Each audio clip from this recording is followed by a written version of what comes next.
Om Mani Padme Hum. Om Mani Padme Hum. Om Mani Padme Hum. Om Mani Padme Hum. Om Mani Padme Hum. Om Mani Padme Hum.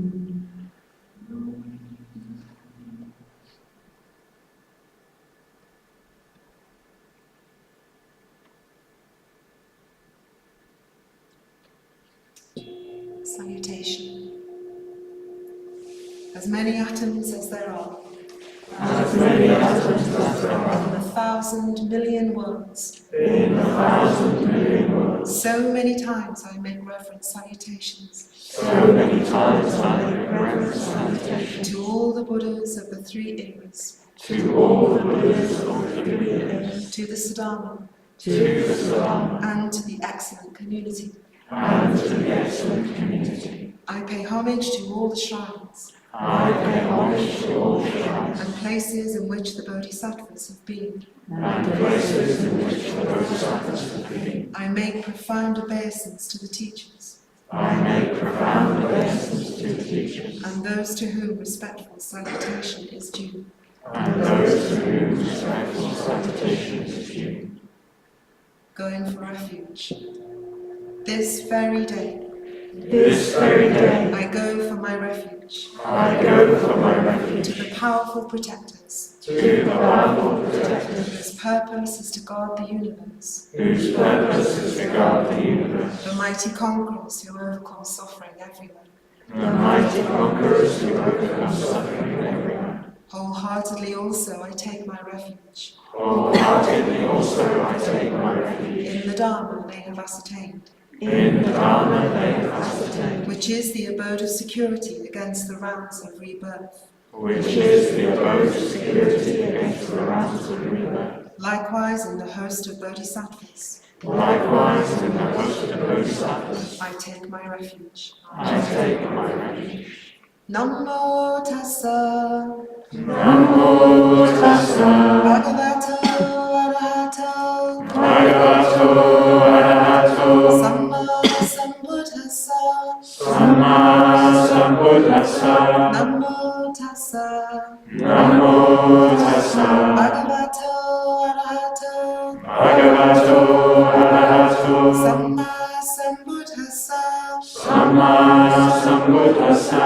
Namo tassa Namo tassa, bhagavato arahato bhagavato arahato, samma sambuddhassa. samma sambuddhassa. Buddhang saranang gacchami, Buddhang saranang gacchami, Dhammang saranang gacchami, Dhammang saranang gacchami, Sanghang saranang gacchami, Sanghang saranang gacchami, Dutiyampi Buddhang saranang gacchami, Dutiyampi Buddhang saranang gacchami, Dutiyampi Dhammang saranang gacchami, Dutiyampi Dhammang saranang gacchami, Dutiyampi Sanghang saranang gacchami, Dutiyampi Sanghang saranang gacchami, Tatyampi Buddhang saranang gacchami, Tatyampi Buddhang saranang gacchami, Tatyampi Dhammang saranang gacchami, Tatyampi Dhammang saranang gacchami, Tatyampi Sanghang saranang gacchami, Tatyampi Sanghang saranang gacchami. Panatipata, Panatipata, Verimini, Verimini, Sikapadang, Sikapadang, Samadhyami, Samadhyami, Adinadana, Adinadana, Verimini, Verimini, Sikapadang, Sikapadang, Samadhyami, Samadhyami, Kamesu, Kamesu, Namesu, Michachara, Michachara, Verimini, Verimini, Sikapadam, Sikapadam, Samadhyami, Samadhyami, Musavadam, Musavada, Verimini, Verimini, Sikapadam, Sikapadam, Samadhyami, Samadhyami, Suramarya, Suramaya, Maja,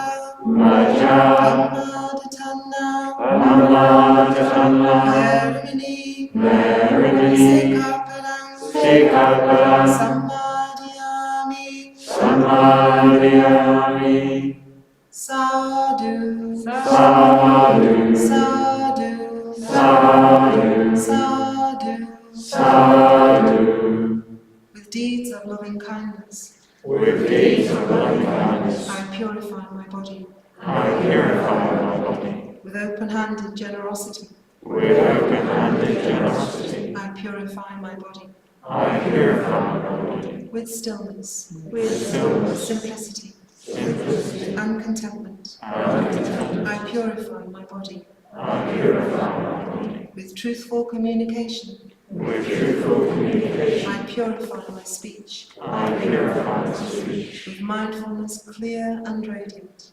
with mindfulness clear and radiant, I purify my mind. I purify my mind.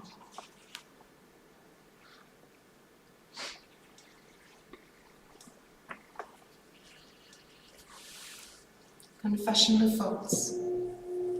Standing with folded hands Standing with folded hands before the Buddhas in the 10 directions, before the Buddhas in 10 directions, before the Bodhisattvas of great compassion, before the Bodhisattvas of great compassion, I acknowledge the harm I have caused I acknowledge the harm I have caused in this life and past ages, in this life and past the ages, harm to myself the harm to myself and the harm to others, and the harm to others. standing with folded hands Standing with folded hands before the guides of the world, before the guides of the world, I make this aspiration. I make this aspiration. Such acts in the future Such acts in the future I will not do. I will not do.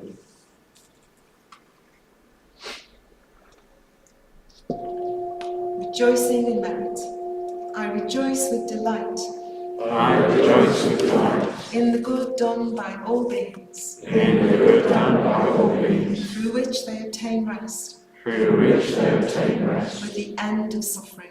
with the end of suffering. May those who have suffered be happy.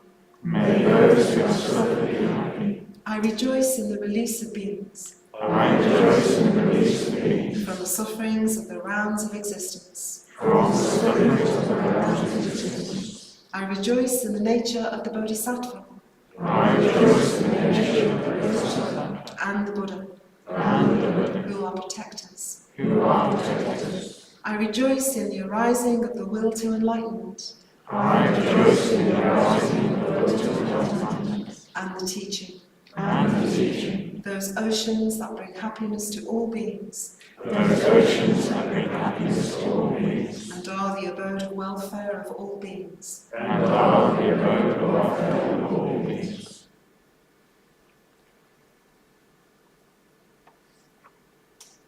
Entreaty and supplication.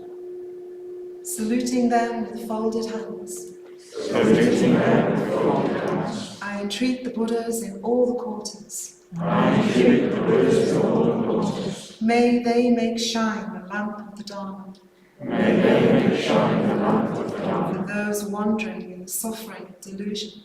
for those wandering in the suffering of delusion. With hands folded in reverence, With hands folded in reverence, I implore the conquerors desiring to enter Nirvana. I implore the conquerors desiring to enter Nirvana. May they remain here for endless ages, May they remain here for endless ages, so that life in this world does not grow dark. so that life in this world does not go dark.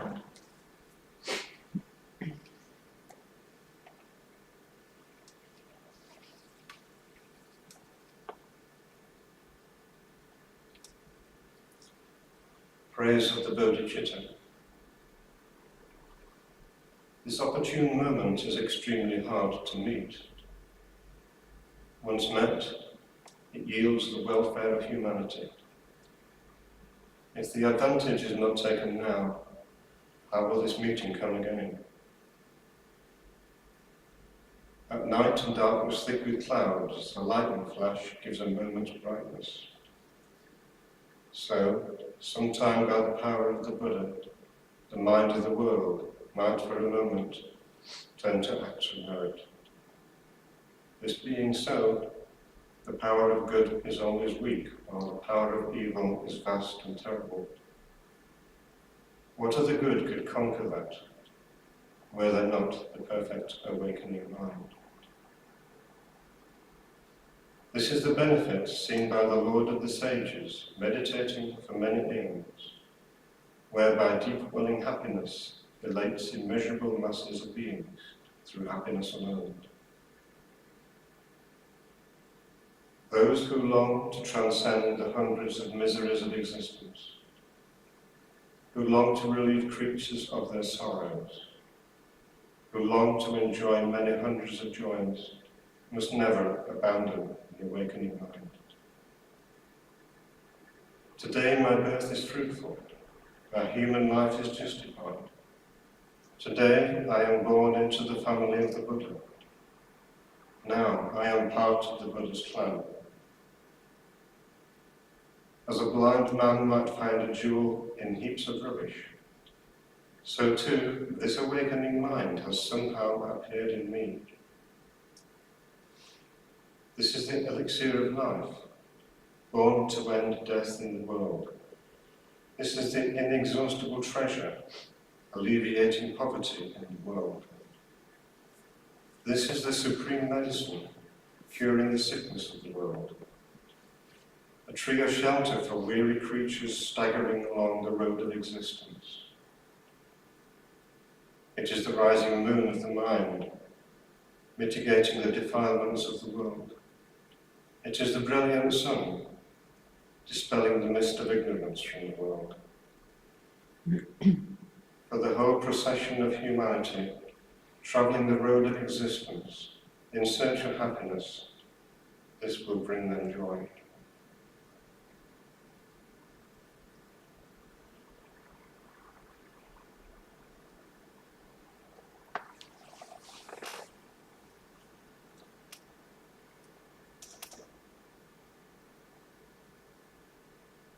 The Heart Sutra. The Bodhisattva of compassion, when he meditated deeply, saw the emptiness of all five skandhas, and sundered the bonds that caused him suffering. Here then, form is no other than emptiness, emptiness no other than form. Form is only emptiness, emptiness only form. Feeling, thought and choice, consciousness itself, are the same as this. All things are by nature void. They are not born or destroyed, nor are they stained or pure, nor do they wax or wane. So, in emptiness, no form, no feeling, thought or choice, nor is there consciousness.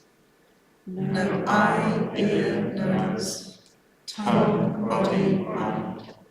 No colour, sound, smell, taste, touch, or what the mind takes hold of. Nor even act of sensing. No ignorance or end of it. Nor all that comes of ignorance. No withering, no death, no end of them. Nor is there pain or cause of pain, or ceasing pain or noble path to lead from pain. Not even wisdom to attain. Attainment too is emptiness. So know that the Bodhisattva, holding to nothing whatever, but dwelling in prajna wisdom, is freed of delusive hindrance, rid of the fear bred by it, and reaches clearest nirvana. All Buddhas of past and present, Buddhas of future time, using this Prajna wisdom, come to full and perfect vision. Hear then the great Dharani, the radiant peerless mantra, the Prajna Paramita, whose words allay all pain. Hear and believe its truth. Gate, gate, paragate, parasangate, bodhiswaha. Gate, gate, paragate, parasangate, bodhiswaha. Gate, gate, paragate, parasangate, bodhiswaha.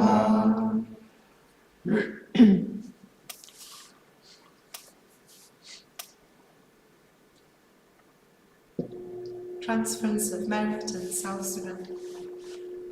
With no sense of loss.